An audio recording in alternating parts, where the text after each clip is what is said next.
shall reflect on the life of Saint Maria Crocifissa di Rosa. Born on the 6th of November 1813, Paulina Francesca di Rosa was the sixth of 9 children of a wealthy landowner and public official.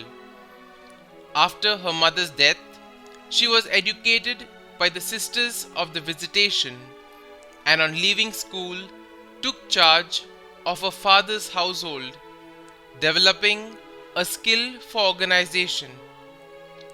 With her father's home as her base, and inspired by her father's active Catholicism, she put her hand to a wide variety of charitable works, encouraged and supported by a spiritual director, the archpriest of the cathedral in Brescia. She was joined in her work by Gabriella Bornati, and together they heroically cared for the sick during a devastating cholera epidemic in the year 1836. It was due to her efforts that Brescia opened a school for the hearing impaired and a home for wayward girls, passed laws to help indigent women, and initiated a program of social work. Basic to her spirituality was the imitation of Christ's sorrowful life, which led her to infused contemplation. In her love of crucified Christ, Paulina Francesca di Rosa saw her mission in the suffering members of his mystical body.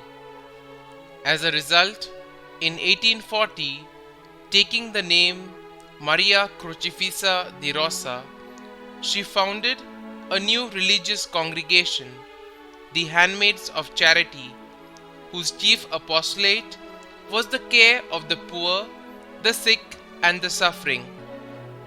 The foundress was scarcely 30 years old when others were soon drawn to her mission. Making the sufferings of the poor and the sick her own, she became the angel of mercy and the servant of all in Brescia and the surrounding areas, especially when war broke out in northern Italy. Her sisters went out to nurse the wounded and the dying on the battlefield of Valleggio. They staffed a military hospital, and with Sister Maria at their head, turned back a troop of unruly soldiers who tried to break into the hospital at Brescia. In 1850, she went to Rome to obtain papal approval for a congregation. Soon, her congregation began to spread rapidly, with new houses being opened in Spoleto and Verona. In 1855, at Mantua, she collapsed and was rushed to her mother house in Brescia, where she died on the 15th of December 1855.